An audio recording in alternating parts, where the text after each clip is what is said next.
મારું નામ કૃષ્ણા મોજીદ્રા છે। હું છાસા વિરાણી બેરામુંગા શાળામાં શિક્ષક તરીકેની ફરજ બજાવું છું અને સાથે હું બાળકોને ડાન્સ પણ શીખવાડું છું।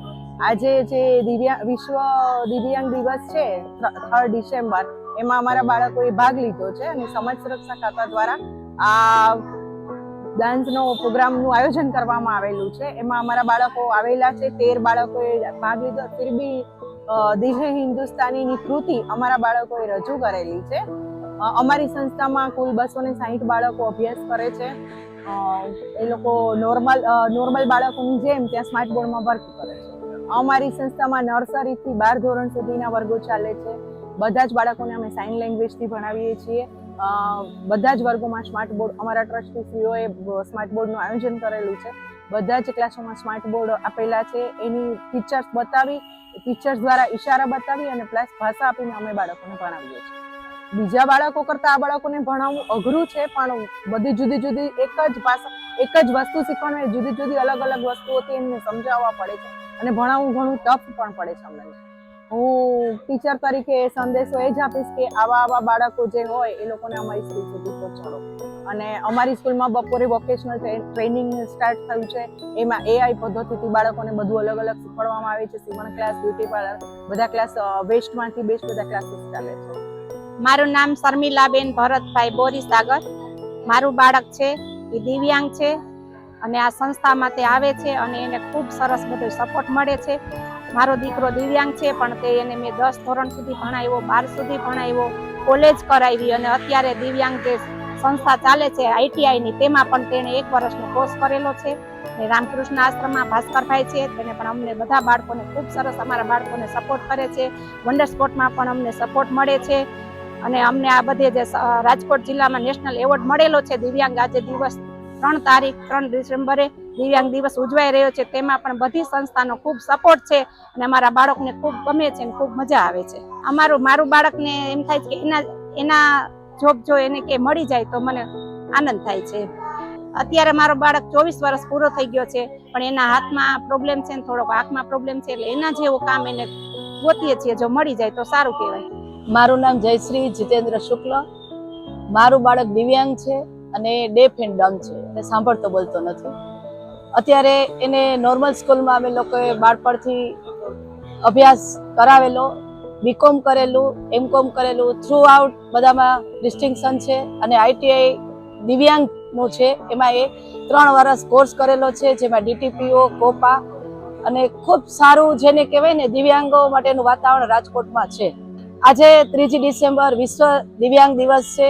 આ દિવસે જિલ્લા સુરક્ષા દ્વારા જે આયોજન કરવામાં આવેલું છે અને એમાં જે જુદી જુદી સંસ્થાઓએ પોતાનું જે કામ કરેલું છે, પરફોર્મન્સ કરેલું છે, એ પ્રોગ્રામ અત્યારે ચાલુ છે। ખૂબ સરસ બધા કામ કરે છે અને બધી સંસ્થાઓ જેને કહેવાય રાજકોટમાં ખૂબ સારું કામ કરે છે, પણ જેમાં ભાસ્કરભાઈ છે એનું કામ ખૂબ નોંધપાત્ર છે અને દિવ્યાંગો માટેનો જે કામ છે એમાં રાજકોટ જિલ્લો છે એ અત્યારે ઇન્ડિયામાં ફર્સ્ટ આવેલો છે। તો રાજકોટને પણ ખૂબ ખૂબ અભિનંદન।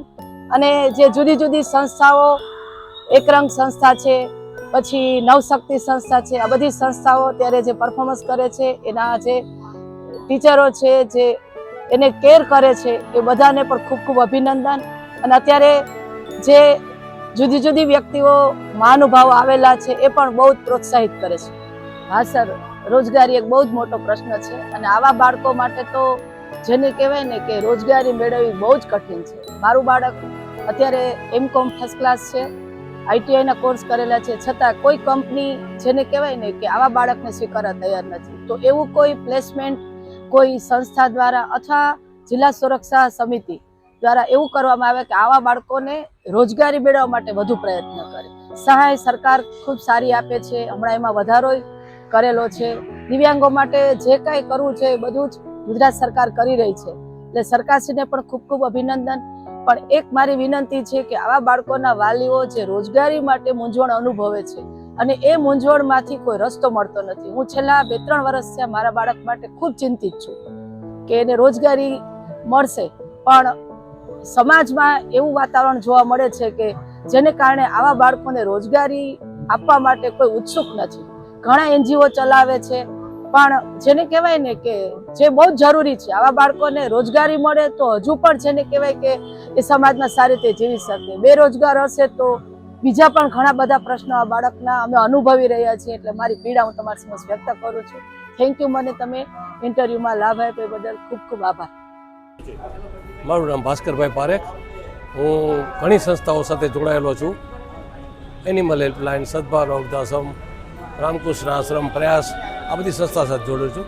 આજરોજ 3 ડિસેમ્બરે વિશ્વ વિકલાંગ દિવસ નિમિત્તે સમાજ સુરક્ષા અધિકારી તરફથી તે જે સંસ્થામાં જે આ મોટો પ્રોગ્રામ આ બનાવવામાં આવેલો, તેમાં અધિક કલેક્ટરશ્રી તેમજ અન્ય આગેવાનો, પૂજાબેન પટેલ, અન્ય બીજા આગેવાનો ઉપસ્થિત રહેલા છે અને જુદી જુદી સંસ્થાના તમામ પ્રતિનિધિઓ તેમના બાળકો સાથે ઉપસ્થિત રહેલા છે. તેમનો હું ખૂબ ખૂબ આભાર માનું છું. અને જે કાંઈ દિવ્યાંગ બાળકોમાં અને વાલીઓમાં જે કાંઈ ખૂબ આગળ વધેલા છે તેમને ખૂબ રીતે અમે પ્રોત્સાહિત કરી છે. સાથે સક્ષમ છે તે પણ દિવ્યાંગનું ખૂબ મોટું કામ કરે છે. તેમનો પણ સંસ્થા વતી અમે ખૂબ આભાર માની છીએ અને ફરીવાર આવો નવો આપણે નવી પ્રોગ્રામ બને એવી રીતે અમે પ્રયત્ન કરતા રહેશું. આભાર.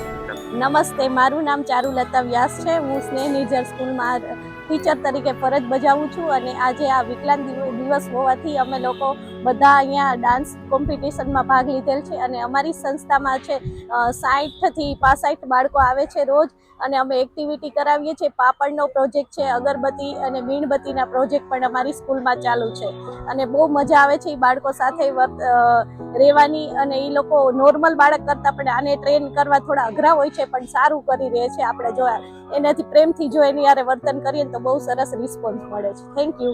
એમાં બધા બાળકો છે, એટલે કોઈને સ્પીચ પ્રોબ્લેમ છે, કોઈને સાંભળવાનો પ્રોબ્લેમ છે અને અમારી સ્કૂલનો ટાઈમ છે 11 થી 4, એટલે ત્યારે બધા બાળકો આવે છે અને જમવાનું પણ ત્યાં જ હોય છે. એટલે બાળકોને અમે ઈશારાથી પણ સમજાવી શકીએ છીએ અને એ ટીચરને રિસ્પેક્ટ પણ સારી આપે છે અને બહુ સારી રીતે એ ટેકલ પણ થઈ શકે છે અમારાથી.